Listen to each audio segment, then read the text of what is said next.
And good evening, everyone. The results are rolling in tonight for school budget votes across Western New York. So far, it's been a good night for districts. At this point, voters have approved every budget. We have those results posted on WIVB.com. In Williamsville, 2 school board members were ousted tonight by voters. Jay Smith and Michael Littman are out. Sean LeMay and Mark Mecca are in.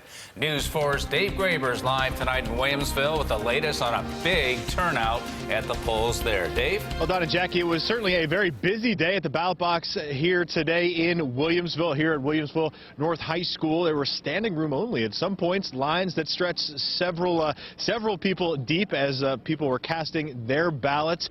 Most of the folks came out today because of a contentious issue. That is the stadium lights that will be now installed at both North and East High School. And it was another contentious issue, which wasn't even on the ballot, in Lancaster that drew people to the polls there.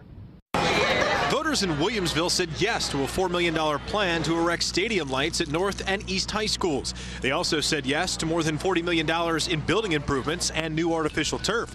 But stadium lights and an otherwise crowded ballot brought voters out in droves in Williamsville. It's a quality of life issue. Installation of the lights late in the evenings when most people want to sit back and enjoy their homes. This quiet and the solitude will no longer be there. It's a big impact. You know, I would have loved to have that facility when I was going there. And I think it's a really important facility if we're going to stay competitive, if we want to have more games. I mean, night games are obviously, you know, it's what we live for. It's what, you know, it's all about when you're that age. So the polls were just as busy in Lancaster, where it was an issue not even on the ballot that drove people out to the booth. A unanimous decision earlier this year to drop the district's Redskin mascot, which stood firmly against. I wasn't a fan of how it was handled. It should have been a referendum in the town on the name of the Lancaster nickname, and that's why I'm here. Others felt the budget and mascot should be separate.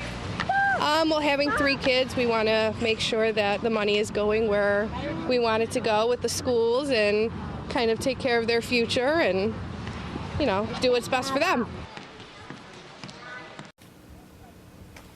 Williamsville Superintendent Scott Martzloff told me earlier tonight after the votes were all counted that work on those capital projects, including the stadium lights and the installation of new artificial turf on athletic fields, won't likely begin until next spring at the earliest due to a backlog at the state level. Reporting live in Williamsville, Dave Graber, News 4 at 11.